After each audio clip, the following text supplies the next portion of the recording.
In the ancient land of Uz lived a man whose name would echo through eternity, Job. He was blameless and upright, a man who feared God and turned away from evil in everything he did. His character was as solid as the mountains, his integrity as pure as mountain springs. Job's blessings were beyond measure. 7,000 sheep dotted his hillsides like clouds across green pastures. 3,000 camels carried goods along ancient trade routes. 500 yoke of oxen plowed his fertile fields, while 500 donkeys grazed in peaceful meadows. Countless servants moved with purpose throughout his vast estate. But Job's greatest treasures were not his flocks or herds. 10 children filled his home with laughter and love. 7 sons and 3 daughters, each one precious beyond gold or silver. They would feast together, taking turns hosting celebrations in their homes, their joy spilling over like wine from overflowing cups. Every morning, as dawn painted the sky with hope, Job would rise early to offer sacrifices for his family. Perhaps my children have sinned in their hearts. He would pray with tender concern. I will make an offering, just in case. His love for God matched his love for his family, and peace flowed through his household like a gentle river.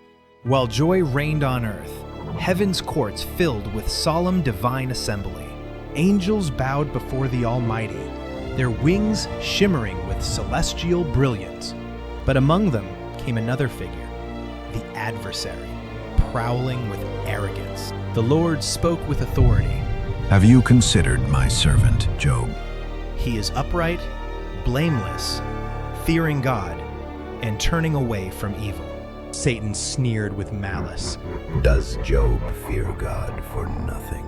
You've blessed him everywhere, hedged his household, his work, his possessions. Satan stepped forward boldly, pointing toward earth in accusation. Stretch out your hand, touch all he has.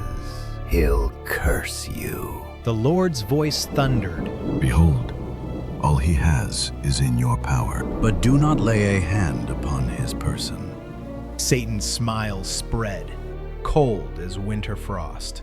And so the adversary departed with burning purpose. Angels watched, their faces solemn with concern for Job. The cosmic stage was set for a test of faith. Job tended his flocks peacefully, unaware of the storm gathering. The morning sun that rose on blessing would set on ashes and tears. And so the test began, unseen by Job or his household. The first messenger came running, his face pale, his clothes torn. He collapsed before Job and cried, The Sabaeans have attacked. They fell upon the oxen and donkeys, killing your servants with the sword. I alone have escaped to tell you. Before Job could even respond, another messenger came running. He shouted, The fire of God fell from heaven. It consumed them all. I alone escaped to tell you. A third messenger stumbled in, dust covering his anguished face. He cried, The Chaldeans raided. They carried off the camels. They killed the servants. I alone escaped to tell you. Even as he spoke, a fourth messenger appeared, weeping bitterly. He cried, Your children feasted when a great wind struck the house. The house collapsed, crushing them. They are dead, Master Job. Job stood in silence, surrounded by the messengers of doom. Everything he had loved, all he had worked for, was gone. Then Job arose and tore his robe in anguish before heaven. He shaved his head, falling to the ground in broken humility. Through tears, Job declared words echoing through eternity, blessing God's holy name. In all this, Job did not sin or accuse God wrongly. Yet Satan was not finished. The heavenly court gathered once again. Skin for skin. Satan sneered. Strike him, and he'll curse you. God's voice thundered with authority. He is in your hands. spare his life. Soon Job was struck with painful boils, covering his body head to foot. His wife cried bitterly, "Curse God and die." but Job replied, Shall we accept good from God and not trouble? Friends came to comfort him, but their words turned to bitter accusations. A young man, Elihu, spoke passionately of God's higher purposes in suffering. Then God himself answered Job out of a mighty whirlwind. Job repented, saying, Now my eyes have seen you.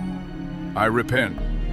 God restored Job's fortunes double, blessing him abundantly beyond imagination. He was blessed with 7 sons and 3 daughters of great beauty. Job lived 140 years, seeing 4 generations before dying, full of days.